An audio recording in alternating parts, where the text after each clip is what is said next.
You're listening to Arsenal Pass, a flesh and blood podcast for players by players. And all about strategy, leveling up, and the latest news in the world of Wraith. Welcome to Arsenal Pass. Welcome back for episode 5 of Arsenal Pass. Today we'll be going in depth on all of the Monarch heroes in Limited, discussing their individual strategies, key cards to look out for, and most importantly, how to win the game. I'm Brendan Patrick, joined always by calling champion Hayden Dale. Hayden, how you doing? Brendan, I'm good, man. Just buzzing off the new intro there. Sounds awesome. Coming with some style. Yeah, adds a bit more excitement when you cue that cast up, eh? How about you, man? How have you been? What's been happening in the past week? Been good. I played an event with the Blitz Precon decks for Channel Fireball. That was on Saturday or Sunday. I was able to go 5-0 and I played Levia. I didn't have a choice. So my other Blitz decks haven't come yet. So Channel Fireball sent me one for for entry, and they sent me Levia, so that was my only option. But it was super interesting. I played against quite a few good players, and actually a Prism that impressed me quite a bit. I expected it to be very Levia favored, but it went into the late game, and it was a tough match. Nice. So what heroes did you play against throughout the event? So 5 rounds. Yep. New hero every single round as an opponent, and then in round 5, I played another Levia. That's awesome. Yeah, so good experience to play against the different heroes. Did you feel like the precons were? I think they're quite cool decks. Do you think they were quite balanced? Easy to play for newer players, or how did you feel about them overall? Yeah, so I felt like they were quite balanced, but I know that the general sentiment in the community is that Levia is the stronger deck. I can't really comment on that because I haven't played any of the other ones, only played against them. But when I did play Levia, it was very strong. It did feel very good. And the mentor, Lady Barthelmont, is just an absolute powerhouse of a card. Really good way to close out games, just giving it dominate all of your attacks. But yeah, I mean, it seemed like all the decks were pretty strong. I would say especially Bolton just is a very explosive deck and can present so much damage every turn. Yeah, and first opportunity to play with the mentors, I guess, for yourself. What did you think of them overall? How did they impact the format in the game as people were playing through the day? Yeah, so for the most part, they're really, really strong. So particularly Lady Barthelmont and Minerva. So that's going to be Bolton's mentor, the warrior mentor. So Lady Barthelmont is a weird card because you don't want it on turn 1. You don't really want it on turn 2. Ideally, you want to stack your graveyard a bit and then get it on a later turn. Put it in your arsenal, flip it, have that graveyard to banish from, and then just start going off with all these dominate attacks and likely, have chipped in some damage before that.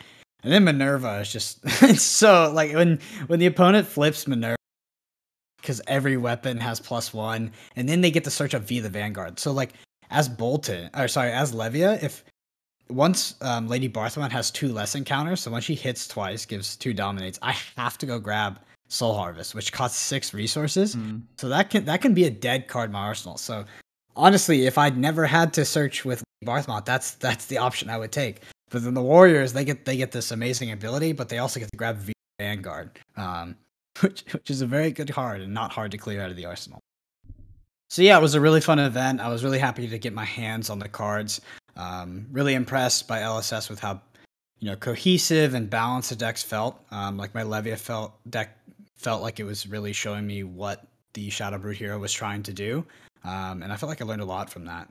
But yeah, highly suggested if you can pick up some decks to play some tabletop with your friends or maybe play locals. Really good experience. But with that, Hayden, did you play any at all this week, or what have you had going on? Yeah, it's been a quieter week for me. I just got back from New Zealand on Sunday, so into the weekend.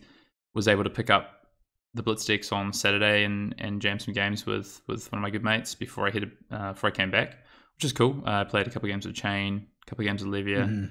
Into Prism mostly. Yeah, the decks seem really cool. I think it's a great entry point for not just newer players, but for experienced players to just learn the cards of the format and learn what the heroes do. I mean, LSS have crafted these decks to show you what the heroes and the classes in this format are all about. So, and the mentors kind of just really signpost that in a way. So yeah, I had lots of fun playing with them. Other than that, just a bit of sealed in preparation for the calling. Starting to play sealed. I'm able to get my hands on my product yesterday, so that was great. But yeah, no, it's been a quieter week on the Flesh and Blood front for me. Yeah, I've been playing a lot of sealed myself, just in my testing groups. We pretty much exclusively play sealed in preparation for these events as well, because we might be on the casting team. So definitely, really, really looking forward to Melbourne. Oh, that's excited to hear. All right, well, maybe more on that in the future. So yeah, I mean, just coming into the news here, big announcement. We have Skirmish Season 2 getting announced, and a lot of it's going to be actually in local LGSs if you're in the US. So pretty surprised there. I know for some of us that grinded Skirmish Season 1, it does seem like it came a bit quickly. So another grind on the horizon. But with that, there's tons of online events still. I know a lot of the Canadian stores are opening up their events to international people that want to sign up. One thing I should say though is that if you are interested in doing that, you need to keep your eyes peeled on the master sheet that we have pinned in the Flesh and Blood Discord, because those spots, if whether it's 64 or 128, they sell out within 24 hours. So yeah, you really got to be on top if you want to get into these events. I think that Skirmish Season 1 was super successful and people were really hyped about it, and obviously the prize support is amazing. So these things are selling out super fast. Going like hotcakes. Yeah, I think the obviously really exciting to have Skirmish Season 2. I think what we're going to see now is just events come thick and fast. I mean, we're on the heels of the first season. Season 2's here. It seems like from the dates I've seen so far, it's a shorter season ending in June. So just alongside those two callings, and then for all of our international players as well, the skirmishes are available. And as you say, more so in LGSs now that it's able to be done. With some online events still there, and I think we're just going to see that lead into probably a road to national season in some form. Come in and then potentially more callings towards the back half of the year. So I think we're just the organized plays ramping up, right? Yeah, and I have a question for you, Hayden. This is something I think the answer to is obvious, but throw me the easy ones.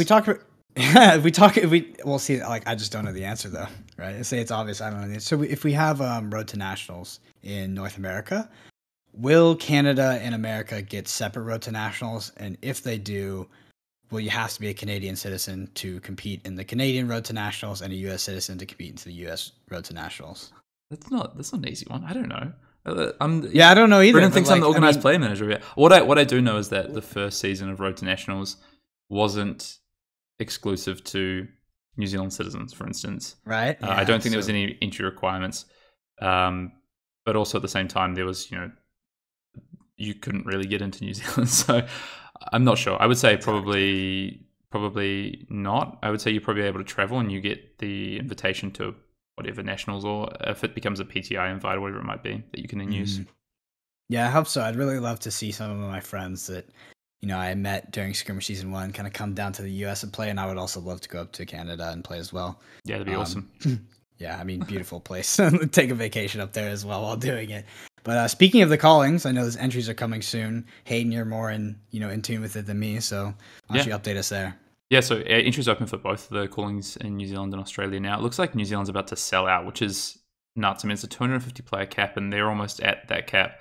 Not sure if LSS will be able to find a slightly bigger venue within that centre to have accommodate more players. But the fact that this is already going to be the largest Flesh and Blood event, well and truly, is just phenomenal. So they're already it looks like they're easily going to hit this 250 player cap, which is just crazy. Really excited to be there. Book my tickets, so I'll be there. And Melbourne is also on sale as well. So you can find all those on fabtcg.com if you're looking to get your entry ASAP, but do it sooner rather than later. Yep, and speaking of Legend Star Studios, we had another Pack 1 Pick 1 video out of them this week. Again, very interesting. If you want to go see what they picked, the picks were not unanimous whatsoever. We saw everything from people picking generic cards to kind of counter Prism, to people picking maybe the most powerful generic, and then even I think it was Jason Chung who picked the Brute card because it was the only one in the pack. Good Brute card. So did Carol, I think. Yeah, and cut off Brute. So yeah, don't want to spoil that obviously, but if you want to go look at it, it's super interesting, and it's something that I think about like almost constantly after, because these are all top players that both me, Hayden and I have kind of played with before, and we've it's like seeing everybody make a different pack one, pick one is so interesting because that's not really something we see in like, other TCGs like Magic the Gathering, where it's just like there's like this really clear pick. There's so many different thought patterns that can lead you down different roads when, doing a pack one, pick one in Flesh and Blood. Yeah, I mean, you see three developers pick 3 different cards. Kind of tells you the story about that, I think. So, yeah, even the developers can't agree. They make the game. Yeah, right. I know, and then James is different, I think, than both of them as well. Yeah, so exactly.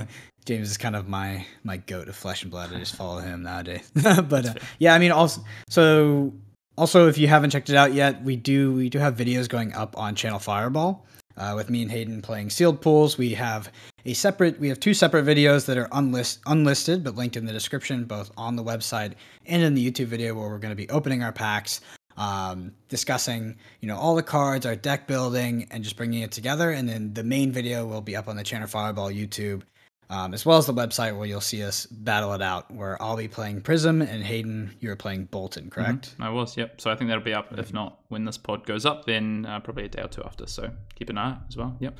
And as well, with our content on Channel Fireball, we do also have an affiliate code. So if anyone is out there making purchases on Channel Fireball, we'd love you guys to drop a bit our way with our affiliate code, which is just Arsenal Pass, all one word. Mm-hmm. Awesome. And with that, why don't you take us into the main topic of the pod, Hayden? Yeah. So as Brendan said at the top of the show, the main topic of the pod this week is the heroes of Monarch Limited. Last week we really broke it down, I guess, from a top level about macro side of Monarch Limited. Talk about some of the traps and some of the overall strategies and just our initial view on this format and how to get into it. But what we sort of ran out of time for, didn't really get to, and something me and Brendan really want to talk about because I think it's super important, is just the actual strategies of each of these heroes, how they play, cards to look out for, and some of the impacts of each of these heroes and classes in this format.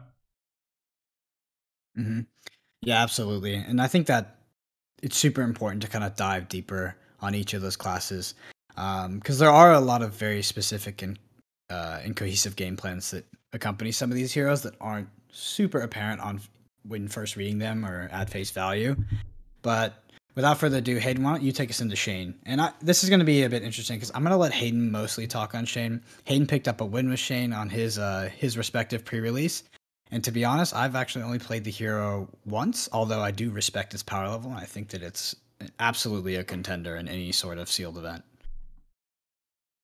Yeah, I think Shane, just like all of the other heroes in this format, has his own intricacies.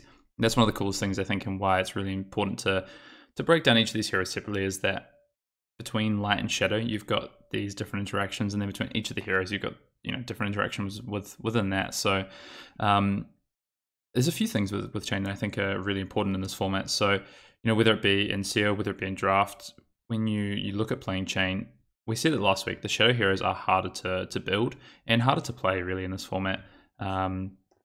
Their game plans require a bit more, sort of forward thinking about how you're going to get back through the deck, how you're going to set up the deck. All the heroes actually do in this format require some thought about how you're going to set up the deck. But Chain and Levia, for instance, you can deck with those. You can die to Blood Debt. So there's other things going on with those 2 heroes.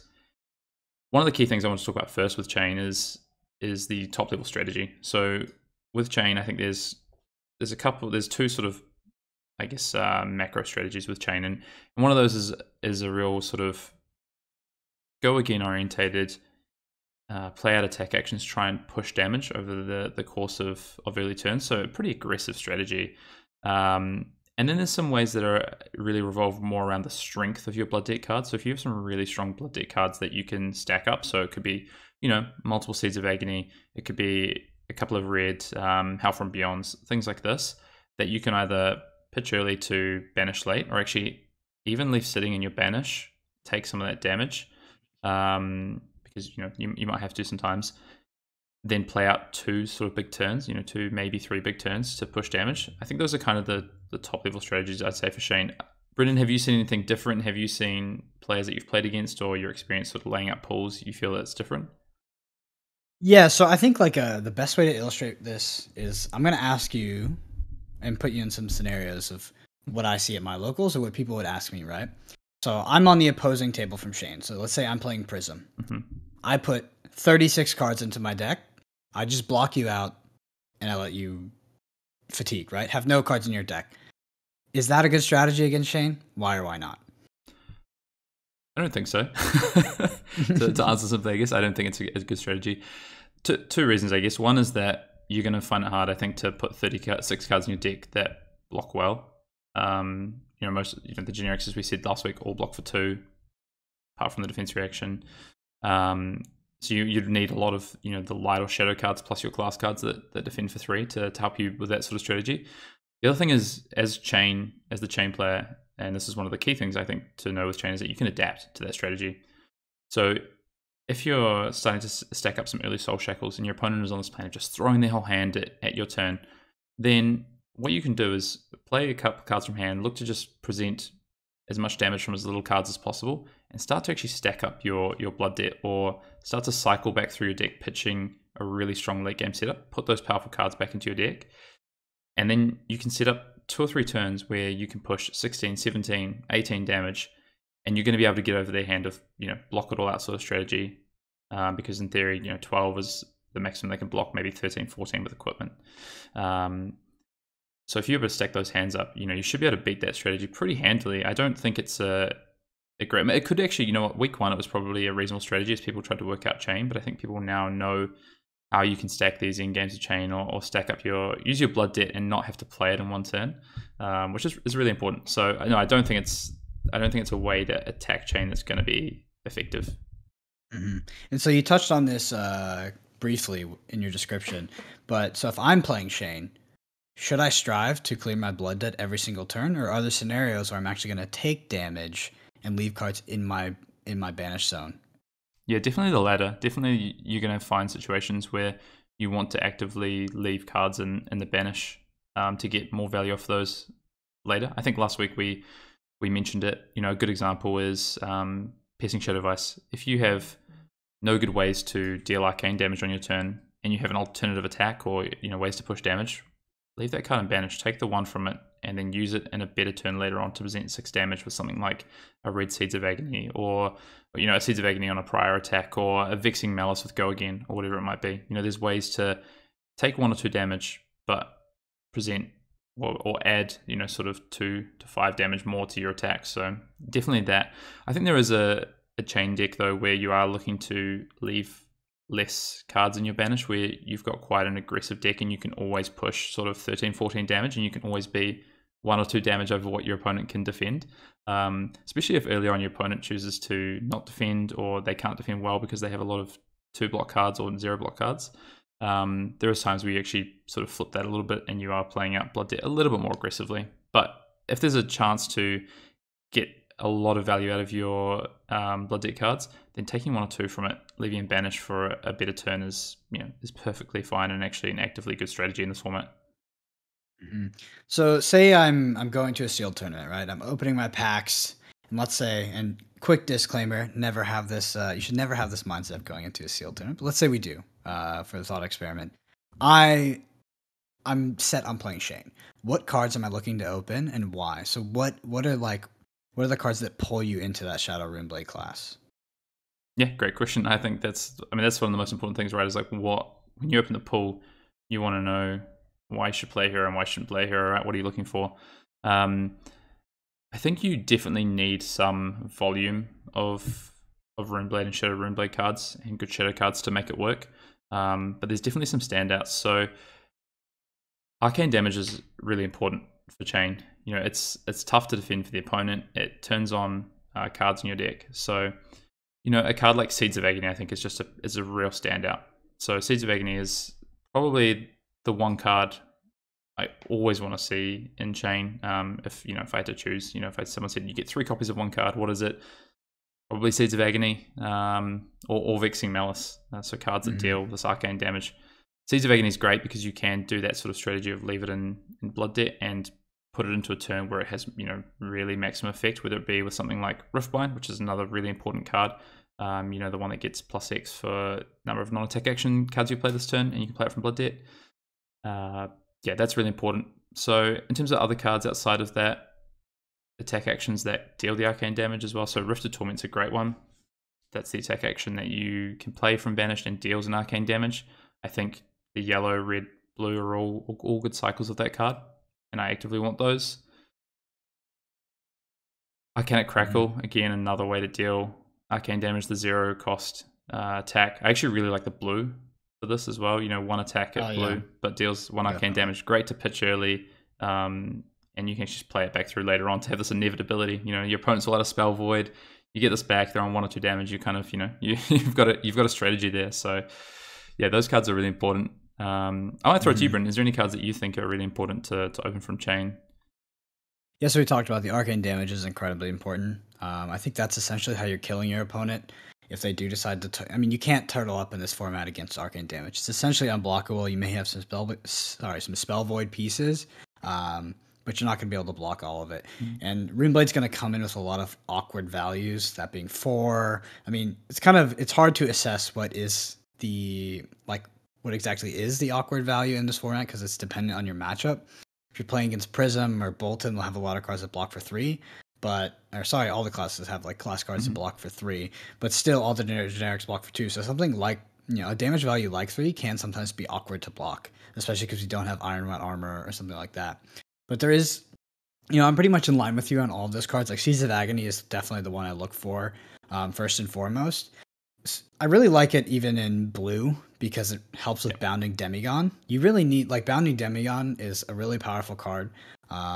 It's a 0 cost, and if it goes to your banish zone, you have to play a non-attack action to play it from your banish zone. So I've seen actually in a sealed play scenario where a Runeblade player banished 3 Bounding Demigons during their last turn and wasn't able to play any of them because they didn't have any non-attack actions left. So yeah, I really like Seeds of Agony comboed with that. And then, of course, your Rifted Torment is just your premium, and that going into Pierce the Shadow of Eyes is great. But there's 2 cards I want to ask you about because I know you're up on them, but I don't know if I'm less excited about them or just don't understand them, totally yet. So that's going to be Howl from Beyond and Spew Shadow. Those are both being, Shadow talent cards. Yep. Tell me about those and tell me why they're so good in Shane. Yeah, they're a bit different to the other ones. So the core plan of this arcane damage plus good solid attacks like Riftbind, like Piercing Shadow of Ice, which gets the +2, even Peel from Reality, Peel through Reality, sorry, is a strong attack action card. But then you can't always. You've got the Chain, the Soul Shackles to get go again. You've got a couple other ways to get go again with things like Captain's Call as well, which is another great card. But you don't have ways to go 4 or 5 attack wide. So what Howl from Beyond gives you is a Blood Debt card that's a non-attack action, but also adds damage. So I really like the red version for the fact it can give +3. I even like yellow for the +2. And it goes back to your point before, right? It can make attacks awkward. So it can not only add the damage, but it can actually make it tough for those to be defended out. And it's a card from Blood Debt that has value outside of those just standard attack actions and things like Seeds of Agony or Dimensional Gateway.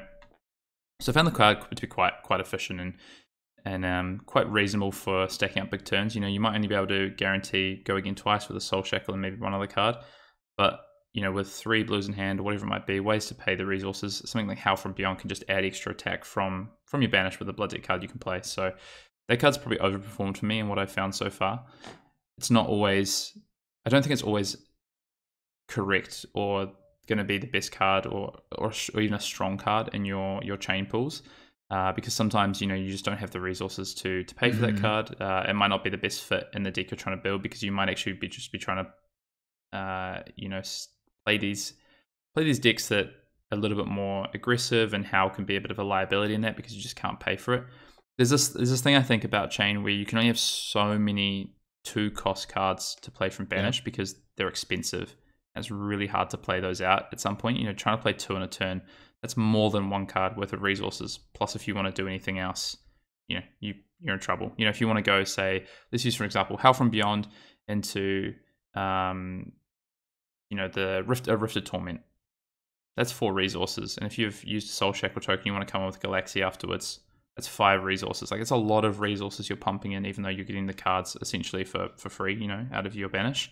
There's still a lot of resource cost to pay. So you've got to be careful about the number of 2 cost cards, blood deck cards you have in your deck. I think it's really important to understand that because there is a few. Yeah, I mean, yeah, there's like I was gonna ask that as a follow-up question, but you kind of answered. There's like a feels bad scenario where it's a deck building issue, right? But what you do is like if you have like a heavily red line or yellow line deck, and you end up putting in like all these Pierce of Shadow Visors, all these Rip Through Realities, and Howl from Beyonds, there'll probably be a turn where you're pressured by your opponent, and then let's say you have 2-3 Soul Shackles, you banish 2 costs, can't pay for maybe any of them, say. And then they can just capitalize on that and just put the pressure on you, and those things are stuck in there for good. That is something that I've experienced mostly with Howl from Beyond, where I have not been able to efficiently get out of my banishment sometimes and taken significant damage. But like you said, there is a limit to how many 2 costs that you can play because that exact scenario. And it's not even about pitching your deck, right? They can just come off the top like that, and you can be put in a pretty bad scenario. Yeah, I think that's a good example of why Howl is a lot better in decks that actively want to probably pitch it early and set it up. When you know it's coming, it's so much easier to play with that card than when it comes off the top. And there's other 2 costs as well that Void Wraith, for instance, a Shadow Talent card that I think is perfectly reasonable to be playing in your chain decks, but again, just another 2 costs that's gonna add up. So yeah, there's a few to watch out for. Just go back to Void Wraith is a 2 cost or a 3 cost? Void Wraith's a 2 cost, right? 2 cost. 2 cost, blues attack for 3, yellow for 4, red 5, yeah. And I might just go back to Spew Shadow. Didn't quite touch on Spew Shadow, so that's kind of how I see Howl from Beyond. I think the card is reasonable. Sometimes it can be really good. Other times it can be a bit of a liability. So you just got to be careful about how it fits into your overall deck and how you want to play turns out. Spew Shadow's different again. So Spew Shadow is one that isn't a blood deck card. You don't play it from banish, so it does need to come from your hand, of course, or from Arsenal on your turn. I think this card has a lot of value into light, of course, because you get that +2. But it's to play with certain cards. So what I like about Spew Shadow is that it gets cards like Vexing Malice and Arcanic Crackle out of your banish zone. You can actually actively play these cards either, because you had them banished and never got to play them the first time. So I think there's a strategy where you can draft a number of Vexings and Arcanics and actually have a couple of Spew Shadow in your chain deck to get those back. I like blue Spew Shadow if you're on like this Arcanic plan. You can either use Spew Shadow to pitch, or you can get it back, or just the yellow. I'm less a fan of the red, because I don't think there's really 2 cost cards that you want to be getting back from your banish that don't have blood debt. I don't think you really want 2 cost cards without blood debt in your deck, if you can help it, to be honest. So I think the yellow and the blue have value, and it's only for certain deck builds. You've got to have those Vexing Malices, you've got to have those Arcanic Crackles, you've got to have ways to make it valuable. Otherwise, yeah, I don't think the card's actually that good, which might be your experience with it. But when you do have those cards, late game, you draw a Spew Shadow against a light hero, you've got a Vexing Malice, you're coming in for 4+2 or something, with both being yellow. Like it's pretty relevant. So yeah, and speaking of 3 cost cards, I think I was actually confused by the rare. I think it's called Seeping Shadows. What do you think of that card? Are you excited when you open it? Obviously, giving that go again to the next attack, it seems like it's quite a premium. Yeah, I like to have 1, I think, in the deck, maybe 2, which is nice because it's a rare. So that's probably how many you're gonna have in either a sale pool or even draft. You're probably gonna struggle to pick up more than a couple. It's go again, and go again's a premium. And the fact that you can either set it up, or you can leave it and banish, maybe take a damage or 2 until you have the right resources to play it into a big turn is perfectly fine. The card, yes, it's prohibitive cost wise, but the go again and the +1 damage are both really relevant. So I like the card quite a bit, actually. I just think you've got to be careful about the amount of copies you can't play. You can't be going and jamming 4 or 5 copies of this into your deck, because you're just not going to be able to play all of them when you banish them. You're going to get a little bit stuck and a little bit in trouble because they cost 3, right? It goes back to the same conversation as the 2 cost cards. They're prohibitive in some way, so you've got to balance the deck. There's just you just can't walk in with a bunch of 2 cost cards you've drafted or put into the deck and try and keep 1 or 2 card hands and expect to play all this stuff out. It just won't work that way. Yeah, so kind of shoring up the key cards here. I just want to ask you, as a Shane player, what is sort of your hardest matchup? Like, what's the hardest strategy for you to face, and what is your plan to beat that? Yeah, good question. I'm not 100% sure yet until I play more games of this format what I think the best strategy to combat Chain is.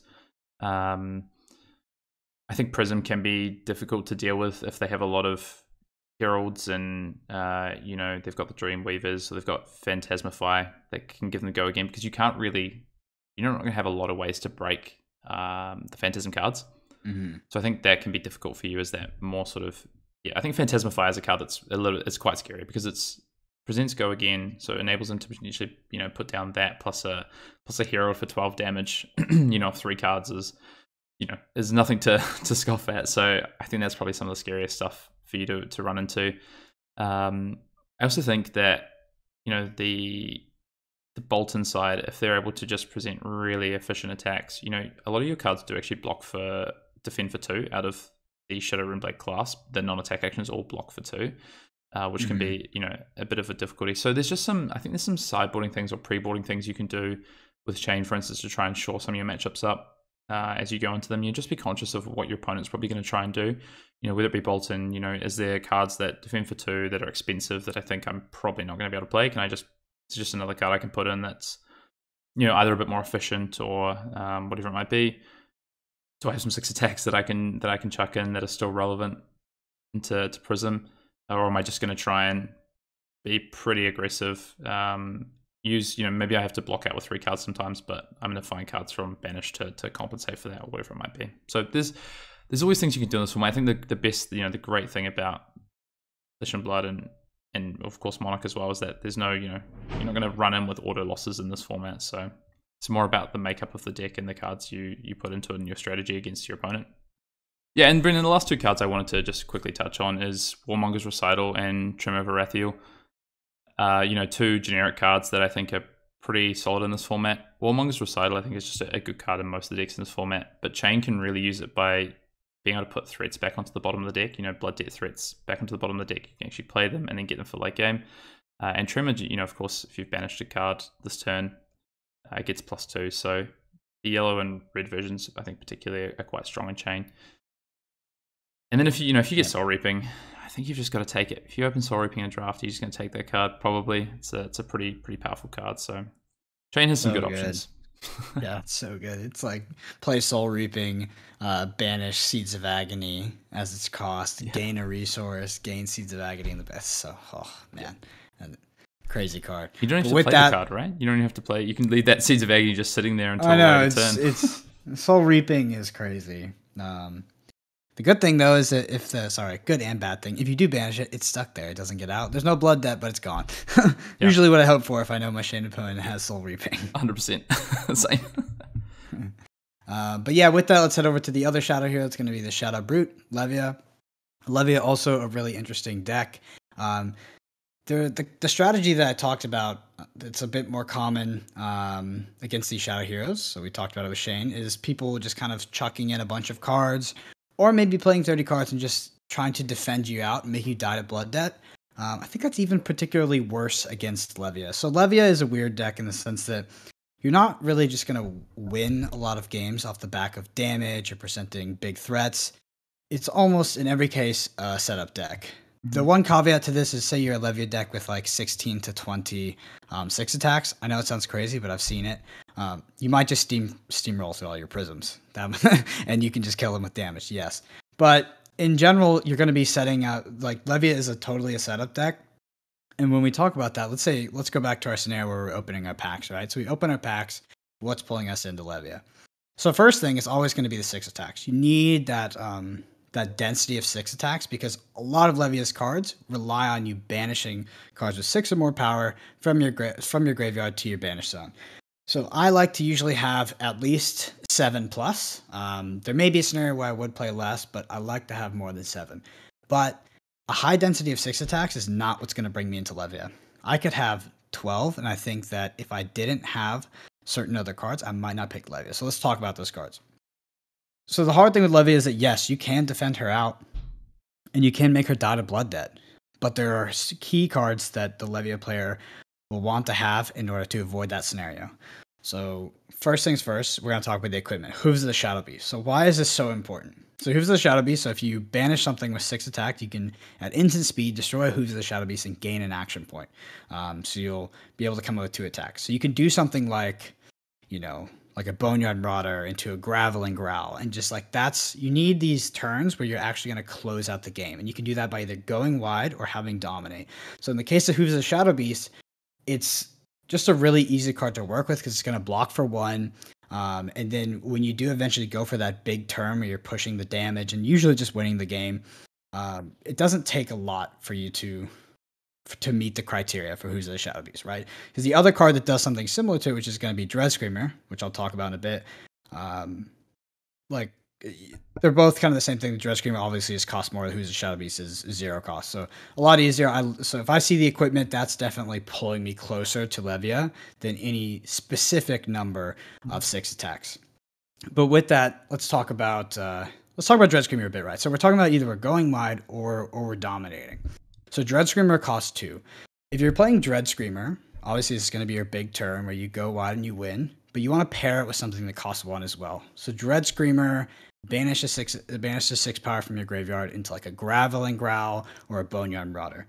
It's only going to cost you 3 resources, and that means that's only 1 card, ideally 1 blue from your hand, that's going to let you do that. Hayden, just quickly before we go into some of the more, the other strategy where you dominate your opponent and come in with unblockable damage, what's been your experience with Levia? And, do you agree with these kind of marquee cards pulling you into the class rather than your density of 6 attacks? Yeah, I completely agree. I think Levia has my experience has been that class is strong, but you do have a risk of fatiguing. Because of you've got cards that actively draw and discard. You need ways to win the game. I think win conditions are really important to Levia, which you've already spoken about. Who's the Shadow Beast and Dread Screamer. These are ways to set up win conditions. But I actually had a question for you, Brennan. In your experience, when you're playing Levia, you're obviously setting up your deck, and you're going to talk a bit more about these cards in a minute. But what are you doing in the turns before that? What does the game strategy look like for you while you're trying to set up your end game? Yeah, so the first thing I do is I always count my opponent's deck to make sure they're not on like 40 cards or something silly like this. That strategy is not unbeatable at all. It usually means that their card quality is terrible, but we go into different scenarios of like how I have to win the game. So let's say they're on 30 cards. I'm doing a similar strategy anyway, but what I'm doing is I'm playing out cards like Smash with Big Tree or Dreadwood Rumbler. So these are cards that don't block for anything in Brute, but you're not going to have to banish anything from your graveyard. So in these early turns, like this early mid game, your whole game plan as Levia is to set up your graveyard, and you don't really want to play any cards that are going to banish and take away from that resource, and also maybe get something into your blood that you're just going to take anyway, right? So you build up this graveyard by blocking and attacking with these cards that aren't going to banish. So that does manifest in Dreadwood Rumbler, Smash with Big Tree, and then a lot of these generics as well. Like Surging Militia is kind of a standout for me because it's hard to block and you can get that chip damage in. I actually think Levia is a deck that's all about these awkward attacks that are hard to defend. So you can actually get that incremental damage in, so you can kill them with this big dominate or kill them with this big go wide. Because the fact of the matter is, if you come up to your setup turn and they're at 15 or 20 life, you're not going to kill them, right? Yeah, that's what I was going to ask is what's the kind of, I'm sure it varies, but what's that kind of magic life total you're looking at? Or does it mean that you have to do 1 turn instead of 2 turn with the setup? It totally depends on what the win condition is, right? So if we go back to the pre-release that I took with Levia, I had red Convulsions from the Bellows of Hell, which was not my favorite endgame win condition because when I was banishing with... So Convulsions of the Bellows of Hell, that card requires you to banish 3 from your graveyard. If you don't hit the 6 cost, it does nothing. So if you get to the endgame, right, and you've pitched Convulsions to the bottom of your deck, you're likely going to have a decent amount of cards in your graveyard that actually aren't 6 power. So it's a bit of a gamble. But if you're playing the red one, it does give +3. So let's say you have the other card in your arsenal and it's like a Dreadwood Rumbler. Obviously, this is resource depending. Let's just say a Boneyard Marauder because it's only going to cost 3 resources in total to play out this whole entire combo. Then you're going to be coming in for 9 Dominate. So obviously, I would like them to be at 6. Obviously, this depends on armor, but there's all these other kind of things. But yeah, I mean, it totally depends on the win condition. I think if I'm going wide, let's say I'm doing a Dread Screamer, and I'm looking to push 12 to 14 damage, I expect them to block out with their hand, but it'll be at a point in the game where I will know the context of that hand, right? I'll know how many 2 blocks they've pitched, I'll know how many 0 blocks they've pitched, and I should know roughly how much damage I'll be doing with that go wide turn. And that will impact when I will decide to, kind of quote unquote go off. So if we talked about obviously you're setting up an end game and you're watching what your opponent's doing. There's some, and you're setting up your graveyard. You're monitoring your banish as well to make sure you're not putting cards in there too early. Is Livia a hard class to play then? It sounds like there's a lot going on with what Livia is doing and what you have to sort of keep an eye on. Yeah, so I think that Levia, I wouldn't say it's a hard class. Like, the reason why I don't think that Levia is a hard class because I think that if your playing field, it depends how it depends on like your perception of who your opponents are, right? Like, let's say everybody's of equal skill, then I actually think that every class is equally hard to play. Every class has to set up, and every class has to play these really tight game plans where they have these very specific end games. The thing about Levia is that even if you're playing casually and your opponent is, of lower skill than you, you still have to play the exact same way you'd probably be playing against a very high level player. Like, the deck doesn't get free wins, it doesn't just eke out through damage, and it's very easy to mess it up and lose, right? To not have enough resources in your graveyard and then not be able to banish and play your cards, or you've put on all this pressure, you have 8 blood debt, but then your opponent is able to create this pivot turn where they pressure you back, and then you don't have enough resources to keep banishing, and you just die of blood debt, right? Yeah. Okay, well, I'd love to hear a bit more about, you already spoken about Dread Screamer and that sort of go wide strategy. What is the dominate strategy? What are some of the other cards that, are really drawing you into Livia, or cards you're actively looking to draft? Yeah, so there's the generic in Shadow, which is going to be Consuming Aftermath. That card is I really like that card. In closing out these these really low life totals, right? Because Consuming Aftermath is a rare, so you shouldn't expect to get it very often. But let's say you do get the red one, right? All you do is pay 3 and banish a Shadow card from your hand, so that can either be your Shadow Brute card or a Shadow Talent card, and then it gains Dominate. This card is a fantastic closer. If you open it, it's super, super, super good in Levia. But if we pull back and be a little bit more realistic, a lot of these cards that dominate are, right, they are going to be kind of in the rare slot. But like I said, you've got commons in Dread Screamer and Who's the Shadow Beast to kind of go wide. But let's just talk about the dominant, right? So we got Convulsions from the Bellows of Hell. It's probably going to be my least favorite. Only because if you do try to set it up in the late game, you're going to be randoming that banish out of your graveyard most likely. And if it doesn't hit, it literally does nothing. So you'd invest 2 resources on like a huge pivot turn, and it would actually do nothing for you. So that card is super high variance, but if you can set it up correctly and you are willing to sometimes gamble a little bit, I really like the blue. If you pull the red, that's fine as well, right? Then you can just do this go off turn at a higher life total or a higher threshold. And then there's another card in Writhing Beasthulk. It's really easy to satisfy Writhing Beasthulk's conditions, and it's just a super consistent game closer. I think that card is, every time I open it, I'm happy to have it, and I know that I have this way to finish the game. But I kind of want to go ahead. I was just going to ask, Brett. I mean, both Writhing Beasthulk and Consuming have banish 3. If you hit a card with 6 or more attack, you get the effect. So what's the difference between Consuming versus Writhing Beasthulk in your eyes? Why is Consuming a better card still? So Consuming after that, the shadow card, correct? Sorry, Writhing Beasthulk. So the difference between Writhing and Consuming. So the difference between Writhing and Consuming. Convulsions, sorry. Convulsions, okay, Convulsions. Right. Sorry, so Convulsions, and Writhing both require you to banish 3 cards from your graveyard. Yes. And if you hit a card with 6 or more, then you get a bonus effect.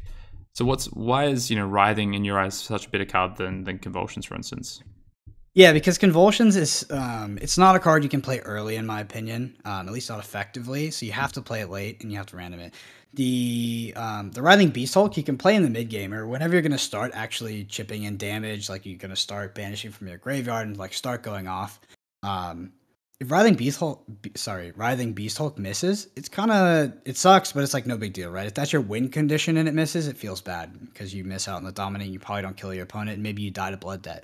But Convulsions cost 2, and if it misses, it literally does nothing. Like it's just so much higher variance and so much risk reward. Where the payoff is like I said, even if that's blue, like you're really only getting that dominate and the +1. Yeah. So the payoff of getting dominate and +1 versus getting absolutely nothing and banishing all these cards from your graveyard, it's it's scary sometimes. Yeah. Whereas the Writhing, is always an attack for 6. I think the other thing as well is, and one of the things I like, Writhing is probably, just by the way, my favorite Shadow Brute, I think, in this format. Maybe Dread Screamer, but I think Writhing just takes it for me because it pairs well with a card like Warmonger's Recital as well, or Underworldly Bellows. You don't need these. Convulsions is the pump and the dominate, whereas an attack that just has dominate means it's always good by itself, but if you pair it with an attack, a non-attack action like a Warmonger's Recital, you're able to buff it, and you can play multiple on there. It's just a card that by itself does so much, but then augmented does even more. Mm-hmm. And to kind of like zoom out a bit, just to look at this at the macro level, like the Levia deck is all about win conditions, whether that be through your Convulsions or your Dread Screamer. You should really not expect to win in high level games as Levia if you don't have these ways to close out. So for instance, when I played my my sealed pool at the pre-release, I had a red Minnowism and a red Overload in that deck. So those cards are in no way conducive to my overall game plan. But my deck was very light on win conditions, being only Convulsions from the Bellows of Hell, right?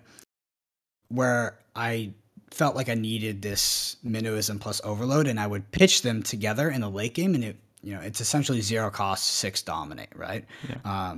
So I think it's something you have to always think about. I think it's a trap to look at like all these powerful cards in Levia and think you're just going to win the game. Because if opponent is kind of heads up on it, they will just block you out, and you will die to Blood Debt.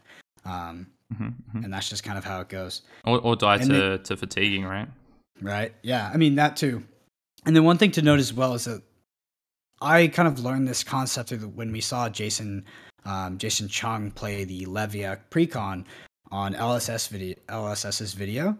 But like we talked about earlier, Levia is a lot about building up that graveyard as a resource, and then once you have enough in there and enough 6 attacks, you kind of like just start going, right? Mm-hmm. Like every single turn you're putting out like 6 to 14 damage, just these huge turns where you're just these massive swings. But once you start doing that, you can never take your foot off the pedal, because you have to be banned. Like your Blood Debt after doing that 3 to 4 times could be 10 or something like that.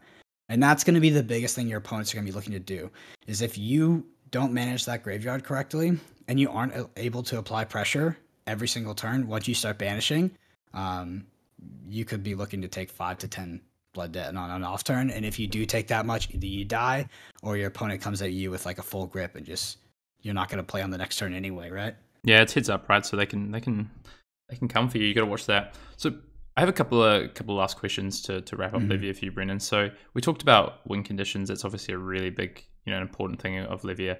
How many win conditions then are you wanting to have minimum in your deck to say, okay, Livia's either a sealed pool, the one I'm going for, or that you're actively looking to say draft during a draft? Yeah, so draft is obviously, that's going to be kind of a different story, right? In draft, I could actively pick those. But in sealed, I'm just going to open them. So I have to play some weak ones, kind of like the Minnowism Overpower, for instance. But I would say ideally more than one, right? Because if you have one win condition in your deck, there's going to be scenarios where that is just not going to work out. Either your opponent's going to have a pivot turn when you draw that card, which means you're going to draw your win condition card that you either need to pitch, or maybe it's a turn you're going to play it, and you're going to be on 5 life, and they're come at you for like 14 or 15. And you're going to have to block with it, and then the game's over. So I hate having one win condition. You can also draw it in the first hand. Let's say you draw it in the first hand, your opponent decides to come at you for 12 on turn 0, which is usually a good thing because you get to filter your hand, right, block, and you draw back up. But if you have your key sort of, we can call them combo pieces for this, like that feels terrible, right? Because now you're not able to block, or you do have to block with it, and the game is essentially lost. So in most cases, you wouldn't block. You take a lot of damage on turn 0. So for me, I would look for 2 or 3 at least. In terms of like literal end game win conditions. Yeah. Right?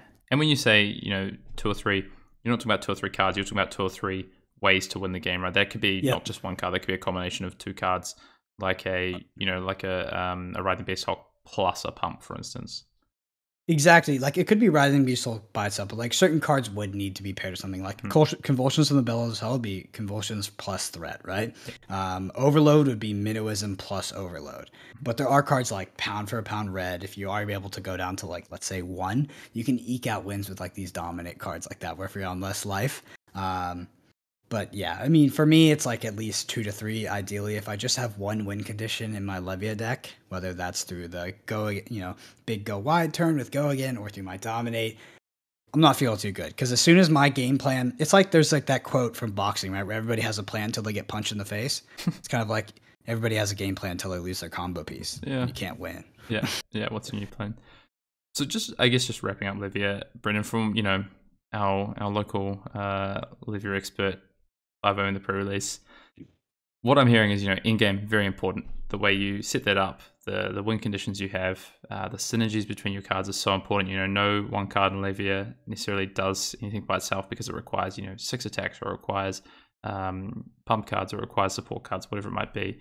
Those kind of sound to me like the most important parts of Levia as a hero. Is there anything I'm missing, or any cards you want to bring up to talk about before we move on to the light side? Nope, that's really it for me. Obviously, Levia can have a very good match against Prism because you're going to have so many 6 attacks.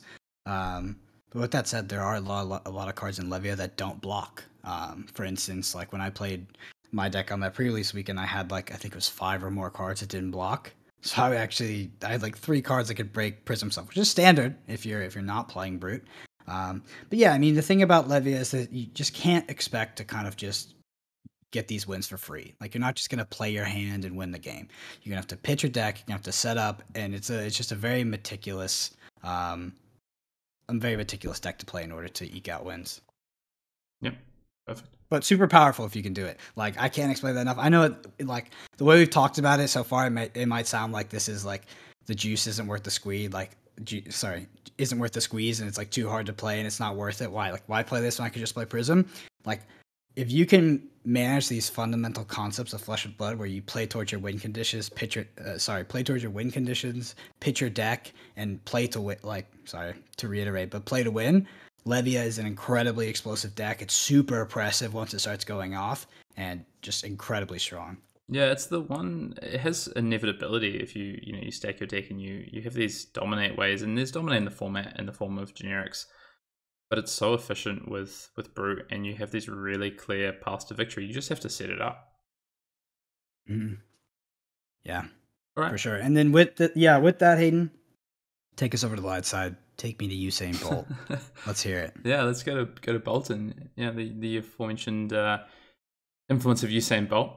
So yeah, Bolton, obviously our first light hero, the warrior light hero.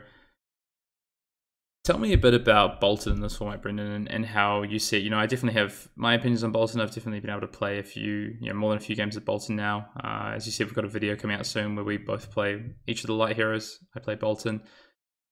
What do you think about Bolton in the limited format overall?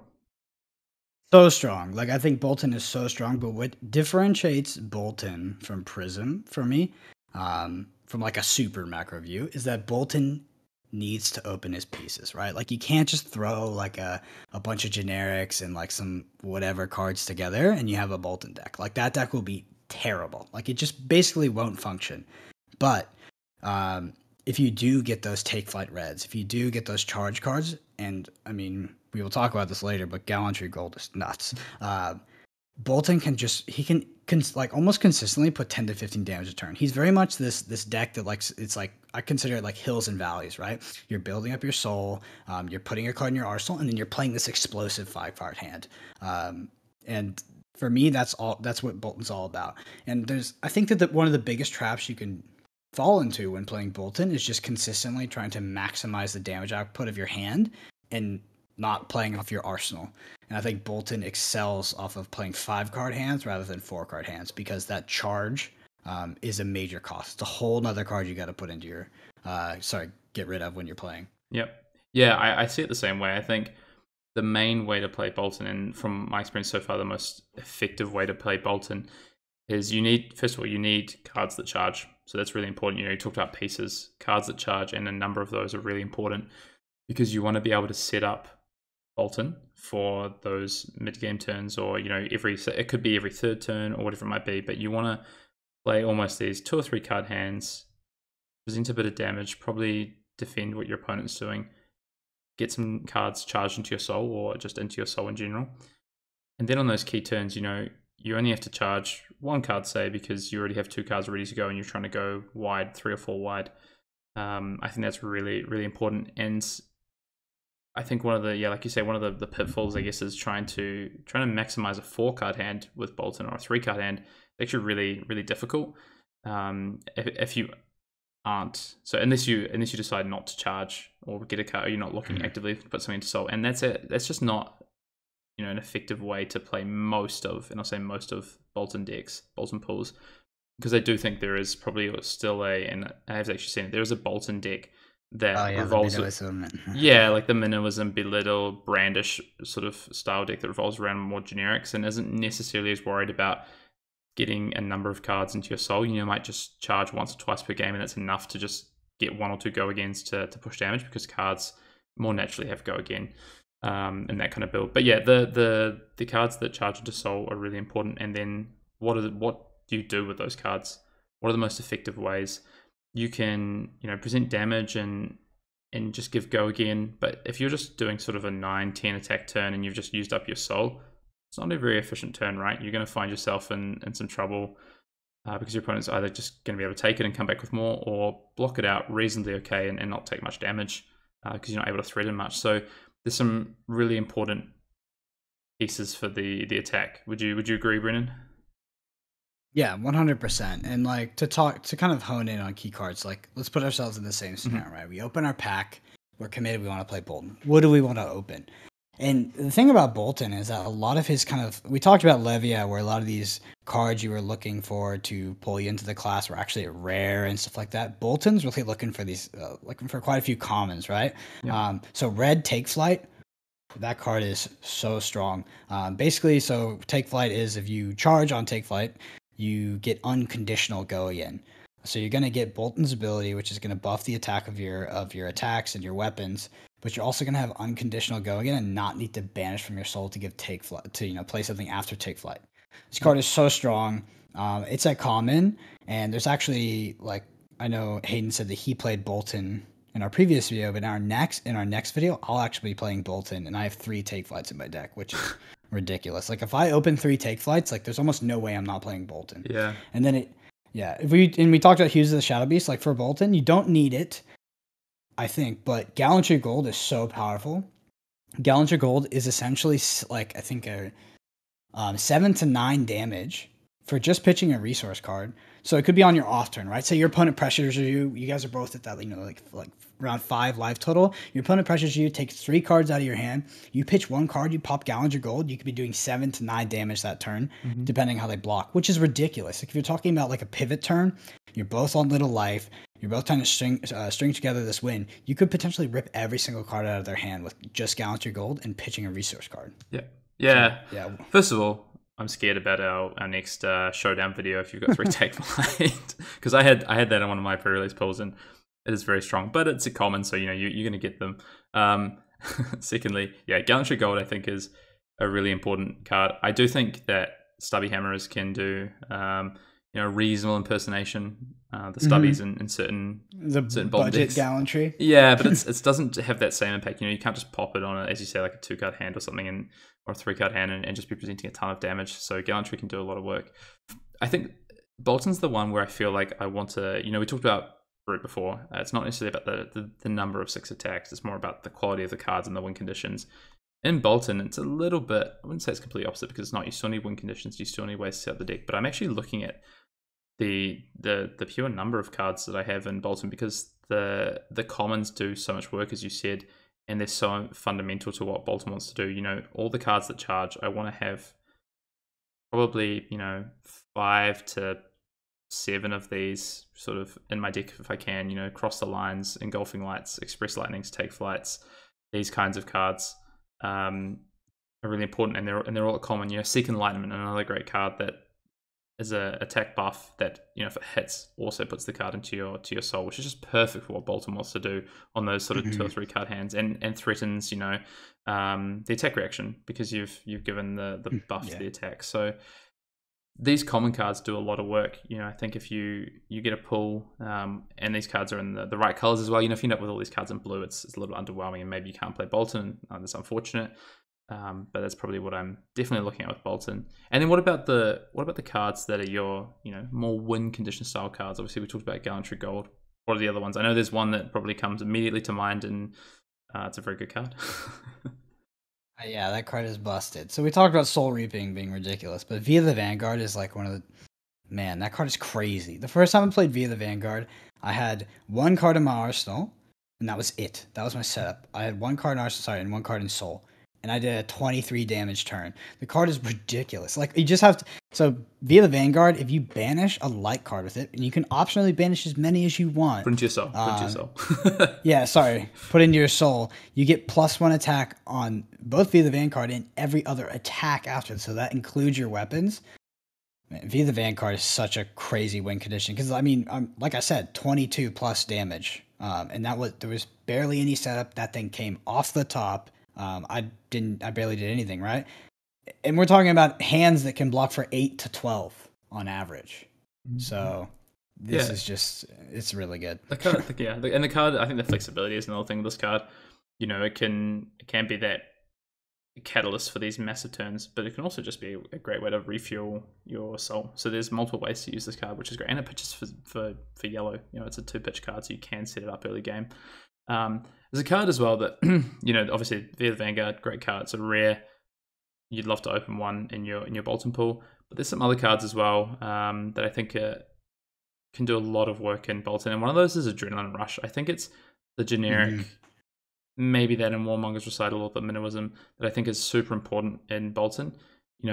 At red, it's a 4+3 if you're on less life, which not only is 7 for 2, which is phenomenal, you can actually give it a go again with Bolton because of the additive to the base power. So I think it's just a really great card for setting up big turns in a similar way that you can with the Vanguard. So I think that card is actively a way to set up big turns to win the game. Surging Militia, super annoying, right? Surging Militia red, it's like, give me 25% of your health, or I get to get go again on this with Boltons, right? Because they would be blocked, assuming they'll block with the iron armor. But yeah, I mean, Surging Militia, like all these things that gain this conditional damage, like we talked about Tremor earlier. Tremor is nuts in Bolton. You arsenal a Tremor, you can go, I mean, let's say you do have the Take Flight, you go Take Flight, Charge, Tremor. I mean, that's 10 damage right there at red, and you can still banish and go again and come in for more. So yeah, there's so many generics that do so well in Bolton. Anything that's bumping over that base attack and allowing you to use Bolton's ability, super, super strong. Yeah, I think Bolton just plays with generics really well. Even something like Stony Wooten Hog, for instance, it's the same sort of thing. Block with 2 cards, or I'm going to threaten go again as well. Yeah. And then there's just good light cards that work so well in Bolton that just supplement that soul for you, with things like Rising Solar Tide or Illuminate that can threaten to put cards into your arsenal, which is into your soul, which is just super important. Rising Solar Tide and Illuminate are super strong as follow-ups to any sort of charge and go again. Like you said, they just pair so well into Bolton, and they're light generics.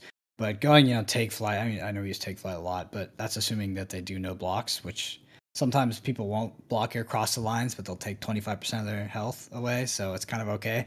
But just we do have that, that Take Flight into Rising Solar Tide or into Illuminate Red with these awkward values of 4 or 5.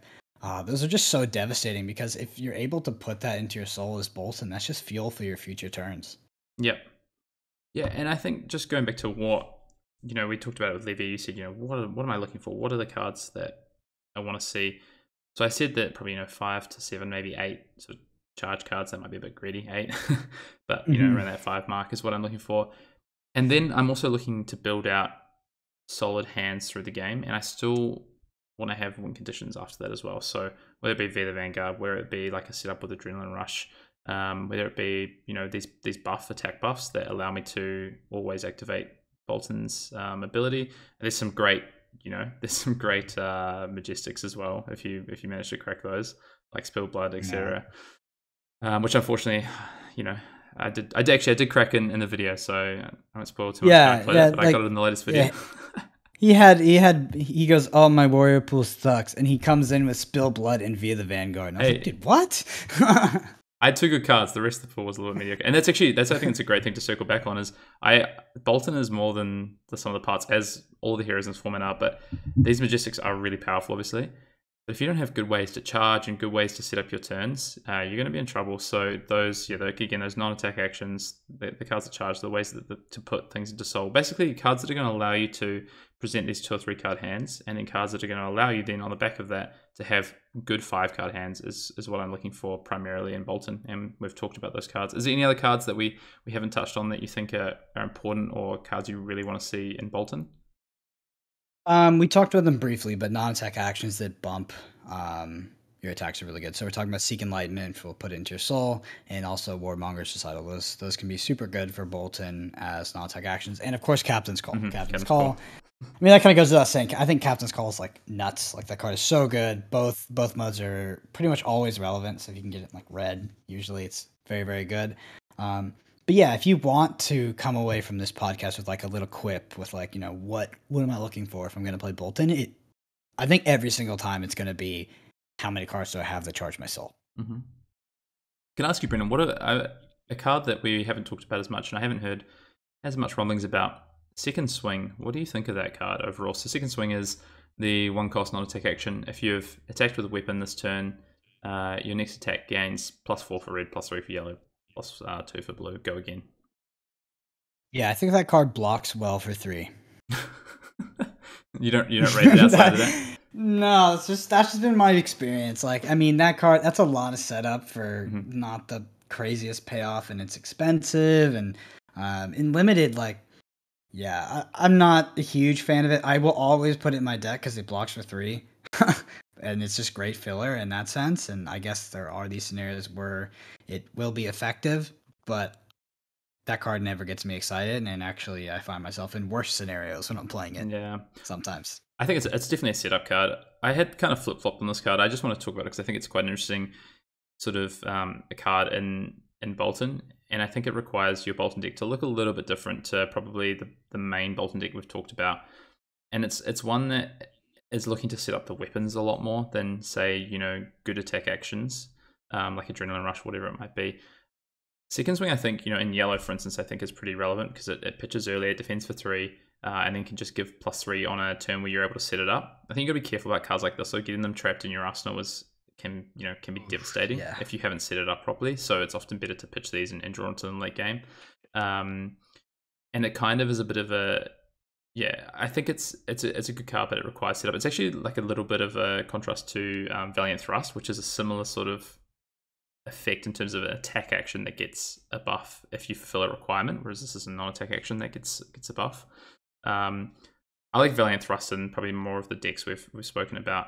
It's a good way to end games. It's a bit like Adrenaline Rush. You can set it up and have a powerful attack to add onto your combat chain. Yeah, 100%. And so with that, let's go to the final light hero, the bane of everybody's pre-release weekend. Yeah, so I think Prism. I've played Prism a couple of times, but Brendan definitely has a bit more experience with Prism. If you go check out the video, you'll see that as well. So I'm going to ask you some questions about Prism, but first, before we get into that, give me an overview of what Prism is all about in this format, and why, and maybe tell me a little bit about why people are defaulting to this in Sealed as well. Yeah, so people default to Prism because, so we've talked about Shane, we've talked about Bolton, and we've talked about Levia. So both Levia and Shane are going to be harder decks to play by default, right? Just to kind of, you can't just really just win the game off of them. You have to always set up your deck. So there's more advanced concepts that are going on there. Bolton, he's not as advanced, and you can't you can't kill yourself. And I'm talking at low level here, not at high level. At high level, every single hero is equally hard to play, in my opinion. But what Prism can do is Prism can just throw cards together and beat people. And is that because Prism is overpowered? No. It's because other people are not playing these not playing to win. They don't have cohesive game plans with their decks, and they just didn't understand the format. This is pre-release. But if we go back to Welcome to Wraith, right? Bravo was quite similar to this. With Bravo, you didn't really need much to make it work, right? You were really just looking for blues. So, then that wasn't too hard to satisfy. If your pool opened and it was blue and it wasn't, and you weren't very pulled into Brute, or, you didn't have some crazy warrior pool or weren't pulled into Ninja, you kind of just defaulted to Bravo. And we saw that. We saw the meta shift to that, and there'd be these huge, if you looked at the pie chart, on the kind of the Swiss rounds, like it would be largely Bravo, and then the top eights were like, I mean, they could be up to like 80% Bravo, right? But so with Prism, the deck is not stronger than any of the other decks, in my opinion, but it's threatening when it doesn't have much. And the only reason it's threatening is because there aren't a lot of things that can break Phantasm in the set. There's a lot of stuff that blocks for 2, and Prism can just have a few red cards that hit for a lot, right? And they go into her soul, and then if she is able to stick a Spectral Shield token on the board and swing for 4, I mean, that's devastating when that starts happening. But yeah, I definitely don't think that Prism is even close to significantly stronger than the other heroes. I just think that deck can do a lot more with a lot less. Yeah, I mean, it makes sense, right? You have good, efficient attacks, and yes, they can be broken by 6 power attacks, but, you know, in sealed, we're not going to see pools that are heavily in those, except for Brute, who naturally have those attacks. And of course, in the mirror, those cards don't break each other with Phantasm, so that makes sense. And in terms of, you know, Prison as a hero, what are the kind of overall strategies? You know, is there multiple strategies with Prison that you can follow in Limited? Is there one key one? How do you see Prison playing out and building? Yeah, so I think that there's 2 really distinctive strategies, right? You can open a more red or yellow line Prism that has like Spears of Surreality, where you're getting go again and you're doing these big go wide turns. You're coming in like for like 10 to 15 and stuff like that. Or you can have like a more Spectral Shield based deck where you have these, maybe you've opened Prismatic Shield red, right? And you can generate these tokens, or you have Herald of Protection, which will hit and generate tokens for you. And you have blues in your deck that will, you know, give you the resource to swing with this weapon and follow it up with a threat. For me, those are the 2 distinctive archetypes. There's also the third, which is mostly, you know, pre-release weekend, which is where people just throw the cards together. They don't think about, you know, the archetypes, and they just play out the Prism hands, right? But like ultimately, as we progress with learning Prism, that's mostly what I've seen so far. But one thing to know with Prism as well is that I think that the deck needs win conditions, right? And this is really easy to manifest with something like Herald of Tenacity, and with you can pair that with Seek Enlightenment or Warmonger's Recital. But the deck has a hard time closing out games because it doesn't inherently have a weapon, right? Especially if you're not doing anything proactive, you likely will not have a Spectral Shield. So when I play Prism, I actually do look for, like, this was the first class that I played in pre-release, but I looked for win conditions about as eagerly as I did when I played Levia, because I was like, okay, yeah, I can put out all this damage and like play all these big heralds, but how am I actually going to win the game if my opponent just blocks me out and then just swings with their weapon every turn, right? Or something like that. I mean, kind of was taking my knowledge from Arcane Rising, which was more of like a sort of a piley and fatiguey format. And I was like, so if that happens to me, how am I going to win this Prism? And I was doing it with Heralds of Tenacities, and, you know, pumping. But that's why you play the Prism Pile, right? Yeah, the Prism Pile. Yeah, playing Pile in Monarch is just not good. So many inefficient blocking cards, and so many strong, like easy card combinations that are just really, really strong in the late game that your opponents will use against you. We've talked about it in every hero so far, but I mean, you can play a 40 card pile, but what are you going to do about 12 dominate, right? And if you're not proactively trying to disrupt their plan, it's super easy for them to pitch their deck, and they get around to their pitch before you do because you're playing 40 cards. And then just, sorry about that, a little cough, but just enact that on you and kind of take their will. With that said, yeah, I don't think that playing Prison Pile and trying to fatigue out any decks is going to work, especially as the format develops. I think that's the key thing. Is I'm not here saying that I think you're not going to win games if you play a 40 card Prison Pile, but what's going to happen is people get better at this format and understand how to craft these end games and set their deck up. Is that, like you say, you're going to have your average card you draw is going to be worse than your opponent's. You're going to struggle to deal with their win conditions because either they're going to present big damage turns or their attacks are just, you know, the way they set it up is going to be better. They're going to get back through the deck faster, so any setup they have, they're going to get to sooner as well with their 30 card deck. So, you know, you win some games for sure, and I think it was a reasonable strategy for people to take it pre-release when it was sort of unknown what sort of the strategies might be. But I think you're right, Brendan. There's it's hard to deal with, you know, 12 dominate, for instance. Yeah, so I know we talked about a few key cards here, but let's put ourselves in the mindset, right? We're opening our packs. We want to go Prism. What are we looking to open? I have one in my mind straight away. You tell me. I've got it in my head. Tell me if I'm right. Do you have it in your head or on your hands? Let me just write. I'll just write it down. All right, I'm just writing on my hand right now. And unfortunately, listeners can't. So it's not a great video audio medium, is it? But I've got it written down. People just have to trust me. So you just have to say it now. Okay, because everybody knows it's Dreamweavers. I mean, that card is so good, especially in the context of Herald of Tenacity and Dominate. There's so many pumps in the set. Like, there's so many pumps. Like, there's Seek Enlightenment, there's Warmonger's House. These are commons, essentially a generic. But then, of course, you have the Illusionist pump, which is Phantasmify. So Phantasmify plus Dreamweavers. Dreamweavers removes the Phantasma effect from what Phantasmify is pumping. It's ridiculous. That is such a good win condition. Like, if I open cards like that in my Prism pool, I'm heavily leaning towards Prism already. Like a red Phantasmify, red to yellow, with Dreamweavers, with like a Herald of Tenacity, I know that I can close out the game when the opponent's like 5 life, which is just nuts. Yeah. Because, it's just so strong. And it's funny because we talked about it too. Like, when we were evaluating the cards, like before we'd ever played, we're like, oh, Dreamweavers, Phantasmify, Herald Tenacity. That combo is super good.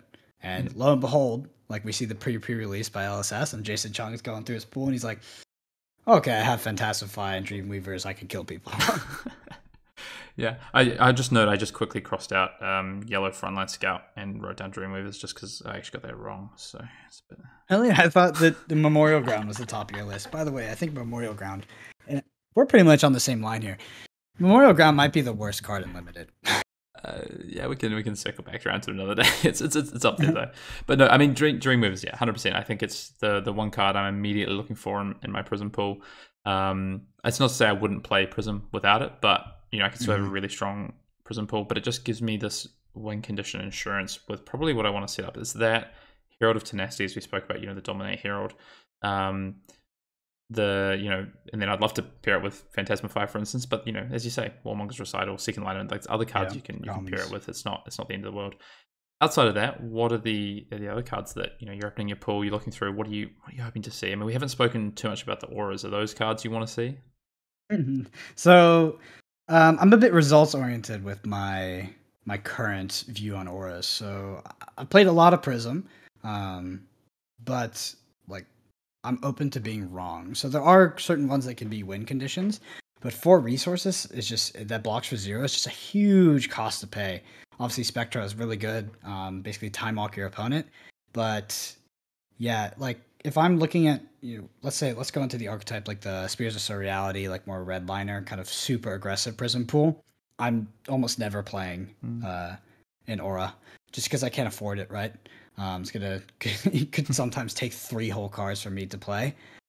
So I'm not super up on those cards. But when we're talking about Prism cards just in general, you do want a lot of good heralds, right? Like, you want a lot of red heralds. Like, some of my favorites are Herald of Protection. So Herald of Protection at red, if it hits, it's 7, and if it hits, you get both a Spectral Shield and a card in Soul. So good. Super good. Yeah, obviously we've talked about Herald of Tenacity as a way to close out the game. Herald of Ravages, pinging with that arcade damage. Doesn't seem like a lot at first, but it's a lot, right? And then Wartune Herald as well, just because it costs 1. And it can be paired. Like, you can set up endgame scenarios where, you can go double pump Wartune Herald and they can't block it. Like, it's just too much damage. Yeah. To talk about maybe another card, I might segue a little bit. A card I really like to pair with Wartune is Zealous Belting, which is a card that generic, is really strong in Prism because all your attacks are big, right? You're always pretty good to turn on Zealous Belting, whether it be... I actually found yellow to be quite strong, a yellow line card, but also attacks for 4, so even your blue heralds, if you pitch, turn it on, which is great. Yeah, I totally agree. That's sort of a standout generic in Prism that I don't really play in too many other classes. Like, I'll play it in Brute, of course, if I am looking for that kind of damage. It's mostly just filler, right? But in Prism, it's actively good. You're getting almost like a free go again. To kind of circle back over to the other archetype, though, I think one of the strongest cards actually in the set is Prismatic Shield, especially at red. Interesting. Okay. Prismatic Shield at red is you pay 3, you pay 3 and you get 3 Spectral Shields.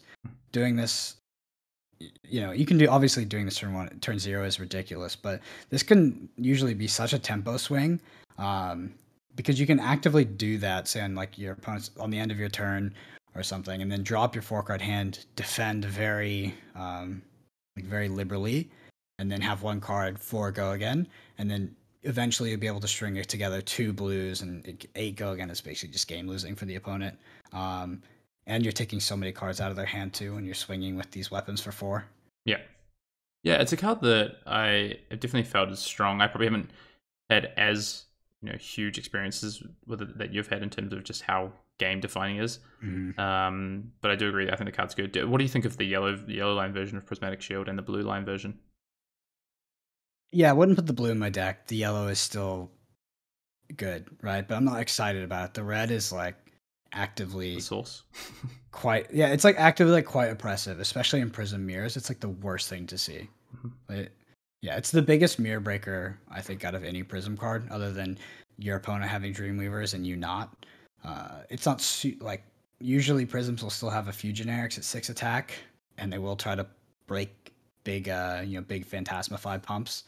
But yeah, Prismatic Shield, like I've played a lot of Prism mirrors, and that is the card that absolutely just tips it heavily into one of the other's favor. There you go, Mirror Breaker. Can I ask, Brendan, another question for you? We talked about Boltyn and how important the soul is for Boltyn. How important is the soul for Prism, and how are you looking to set that up if it is important? Yeah, it depends what you're doing.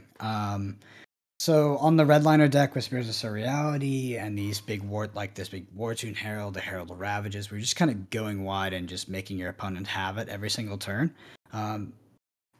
Like there's been times when I've had almost like 3 to 4 cards in my soul and opted to not make auras and just present ridiculous damage, taking cards out of my opponent's hand every single turn. Then again, when you play a more mid-range or you play the more Spectral Shield based deck, it's huge. Like that it really sucks. Like when you're facing against a Prism, like I think we can all attest to this. There's nothing more annoying than them swinging at you with a Herald for 7, because you're like you don't care about the 1 damage, but then it goes into their soul. It's just such a resource for them to help, and they can just pitch 2, banish that, and then create this aura that can come in and swing for 4. And that's no joke. A weapon that swings for 4 in this format is serious business. So yeah, I mean, it depends where your strategy is, but overall, it's massively impactful. And I think like we don't even have to look at it from the point of view of being the Prism. Just think about every time you face the Prism, how annoying is that 7 damage that's conditional on it going into the soul? It's so bad. Yeah, that's why Protection is the card that I've been quite scared of when I'm trying to race them or I don't have the 6 attacks. Is that soul plus the Spectral Shield is really it's scary. I think the one thing about the soul aspect of Prism that I like is cards like Invigorating Light. I think that sort of shines in Prism because of what you're able to do. That's the one that when the combat chain closes, if you have no cards in your soul, Invigorating Light goes, and it's just a good, solid 5 or 6 cost, 6 power attack for 3 at either yellow or red that I really like. And what I think about the soul with Prism is it often is the threat of activation is really it can mess up your combat math as well, right? Like you're sitting there on the other side of the table. Prism's got 1 or 2 cards in soul, and you're trying to work out how you're going to structure your turn or how you're going to try and present lethal. And it's like, okay, well, I can do this, this, and this, and then I have this on-hit effect. But if they have, if they can make the Spectral Shield at instant speed, that's going to mess with my math. Or what if they do that at end of turn, then they're able to come up for 4. So there's just all these considerations about a Prism having soul as well. So it's pretty relevant on Prism side most of the time. Sometimes it's super relevant as actively your strategies get cards into your soul and create these Prismatic Shields. Other times, from the other side of the table, it's just the threat of activation. I wanted to ask about another card, which is one of my favorite cards I've found in Prism so far, and probably more in that sort of first strategy you talked about, that one where you're looking for cards like Enigma Chimera or Heralds or whatever it might be. And that's Time Skippers. How have you found that card in Prism for you so far, Brennan? Yeah, it's really good because obviously it gives you 2 action points if your Phantasm card breaks. You still do get to attack with another card. That being said, it does cost 3, so it's pretty heavy cost. But at that, it's just an actively good card in Prism for the boots, right? If you would never not play those boots. So let's put ourselves in a scenario or we'd have to choose. So we open Dreamweavers as our gauntlets, then we open the Ironhide head, chest, and boots. But you also open Time Skippers. Are you playing the Time Skippers, or are you going for that efficient block 6? It's probably dependent on the deck. I'm probably most of the time going to be going for the Time Skippers, I think, because I'm probably going to have some number of Phantasm cards that I want to try and, set up in Time Skippers. Means that even if they break it, I can still do my big 5-card hand, albeit for a little bit less damage.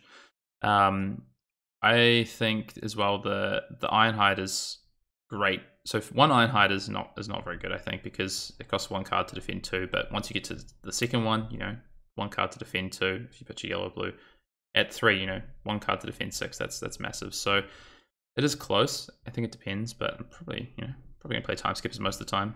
But it's not like Dreamweavers, right? Where I'm never playing anything that's not Dreamweavers in that gauntlet slot, for instance. Mm-hmm. Yeah, it's an interesting thought experiment because that's pretty much the only scenario where we might not play it if we open it.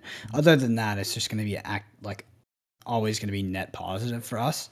And I think you're right. Like, it does depend on the matchup. Like, so let's say I'm going against Levia, and I expect that the Levia is going to be winning with a win condition that consists of Dominate. Mm-hmm. I might play that triple Iron Rod, right?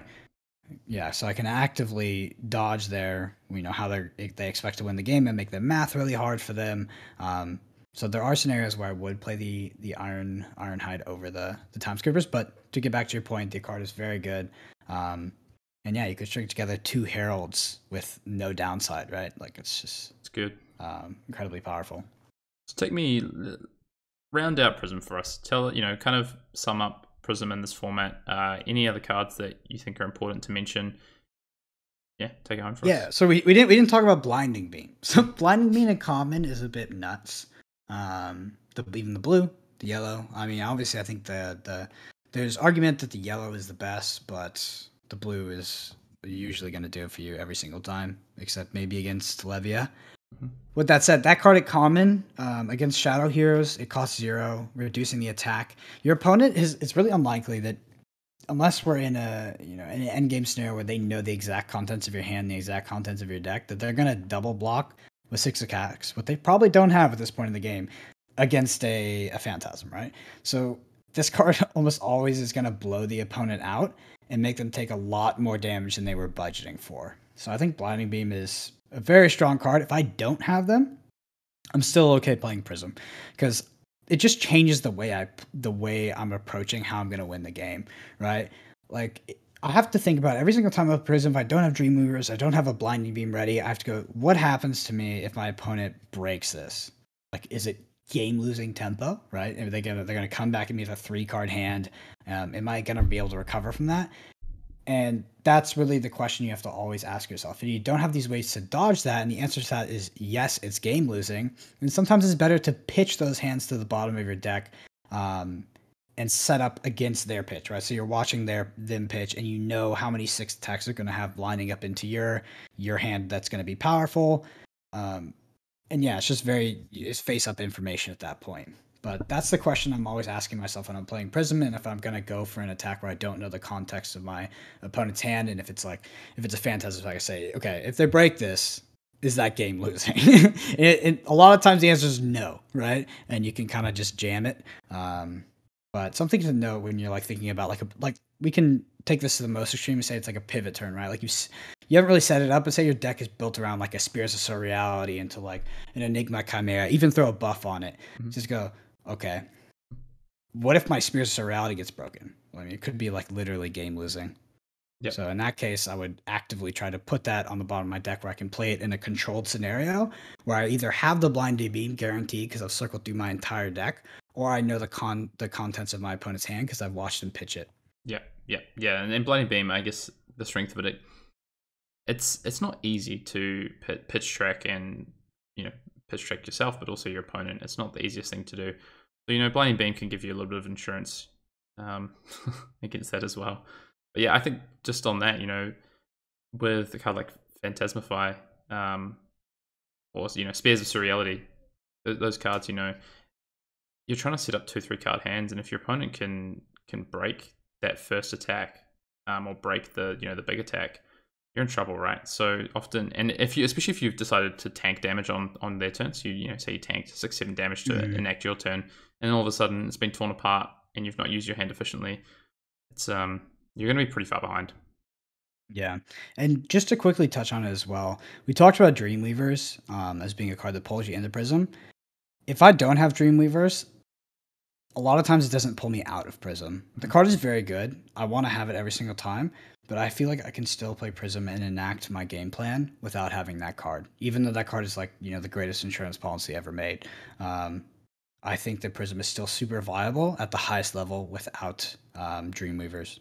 Yep. But you have to be very careful if you're gonna play like Phantasmify and buff something and take damage to invest all of these resources and this life total into bumping this major attack. Don't do that into unopened information. Like no reason to gamble like that. You just change the way that you play, and that's actually why I hate on Frontline Scout a bit, but I actually think red Frontline Scout when you don't have Dreamweavers is perfectly reasonable to play one. To give you that information, because it is 3 damage that gets go again, and on those turns, you can just sit in your arsenal and wait for the turn where you do want to go with an attack, and you can find out what the opponent's doing. So, if Dreamweavers, I'm perfectly happy to play red Frontline Scout. Yeah, so I wouldn't play Run Frontline Scout in that scenario for that reason, right? The only reason why I fill my deck with Frontline Scout as complete filler, so like my 27 through 30th card, is literally only because it can get go again. I don't care about the info, but I don't think that you should be actively like including a Frontline Scout if you don't have to like set up that Phantasmify turn, because you're occupying your arsenal with this like terrible card, and you're trying to play out this hand that's going to require you to have resources. And if you can't stick like I would. So let's say in that case, I would much rather put the Phantasmify in my arsenal. Sure, right? And wait for the turn to come around. Yeah, I mean that's fair. Yeah. I mean maybe the way I present that is a little bit misleading. I think that because of the go again, it becomes a free card effectively, right? Like it cycles through at that point. It's a card that effectively cycles, which is not terrible to have in this format. Yeah, and then one thing I want to quickly talk about as well before we wrap up Prism, the biggest trap card for me in Prism, the one that's put me in the worst scenarios, has actually been Glisten. So Glisten at first glance looks amazing because you actually get to keep the counters on your Spectral Shield, because it's not a weapon at the end of the turn. So yeah, if you're winning the game if you ever have Spectral Shields consistently as Prism, you're winning that game. Like I can't conceive of any games where you're actively having Spectral Shields and swing you with them and you're like losing as Prism. So Glisten feels very win more, because like let's say you're in a scenario where you don't have a Spectral Shield, you have Glisten, and Glisten is a card that gets stuck. If you stick it in your arsenal, you can't cast it unless it has a target, right? So you don't have any Spectral Shields. You have to banish a card from your soul. So first you need a card in your soul. You got to pay 2 to banish it. Then you have to swing. You have to attack, right? It's an attack reaction. Or sorry, it's an instant, so you can do without that. But it would be pretty much useless because your opponent would break. Yeah, exactly. So you're talking card in soul, 2 to banish to make the shield, 3 to swing, 2 for Glisten. That's 7 resources. That's like, and having a card in soul. It's just so much to be like expect, right? Yeah. To get this value as card. Obviously going +4 and surprising your opponent is huge, and it like stays on there, and all that, but it's been really hard to get off. I think that it's a good card to build around and use as a win condition, but I wouldn't just like chuck them in my deck and be like, yeah, I'm gonna just play this card out, right? Because it just doesn't happen like that. I agree. It's probably a card that's underwhelming a little bit in this format, but I'm sure we'll talk about some of those cards as we get a bit deeper into this format. Anything else to add on Prism, Brendan? I think that's kind of all my points. Yeah, that wraps it up for me. Just to quickly tie Prism up, I think that, like we said at the beginning, we saw it a lot of pre-release, not because it was overpowered, but because it was the easiest class to make work with little strategy, and you didn't need all the moving pieces, right? Which is what you needed in Boltyn. So as we move forward into coming into these callings and our local scenes get more developed, or your online scenes, depending where you are in the world, I think we will see less of Prism, but as we've talked about today, the deck can play like Levia, like Shane, and set these, have these big setup turns. So it's a contender, but its popularity in the beginning, I think, was due to the ease of making it work rather than its overpoweredness per se. So this pod's obviously been about the heroes of Monarch for us. Hope that it's been helpful to understand a bit more about these heroes in this format, strategies, key cards, ways to build around and play out these heroes. It's going to be it for this one. But Brennan, we've got a new segment that we're going to start next week where we want to get some participation. Do you want to tell us a bit about that? Yeah, so this is probably one of the things I'm most excited for, because obviously me and Hayden will get this a lot at locals, but I really want to engage kind of everybody that's listening from all around the world. So we are going to, moving forward next week, we're going to have a question section. So you can email us any sort of questions you have about anything Flesh and Blood. It can be pitch tracking, blitz, constructed, literally anything, and we're going to be devoting a whole entire section to answering those questions. So with that, if you want to, submit your question and have it answered on the podcast, you need to email us at arsenalpassfab@gmail.com. So it's all one word. And again, that's arsenalpassfab@gmail.com. And I'm super excited. I don't know about you, but I really look forward to, having some questions submitted, and, hopefully there's some, something that kind of take us off guard and we have to think about. Definitely. Yeah, no, look forward to it. And if you're watching on YouTube, listening on YouTube, the email will be down in the description. So, don't fear if you just missed that one. But I think that's going to do it for us this week, Brendan. I know next week we're going to launch into some Blitz, so something a little bit different. We're going to move away from Limited for a little bit and move into the new Blitz format for a week and take a look at what's happening out there. Yep, excited for Blitz. I think by the time we come around to that next episode, there will be quite a few events, both locals and online, and also in our own private testing that will kind of help determine what we're looking at for the new Blitz meta. And with Skirmish, kind of on the horizon here, it's going to be super important to be on top of that meta and just be at the top of your game, and maybe be playing the best deck. So with that, this was episode 5. Thanks for listening, and we'll see you next week. Bye.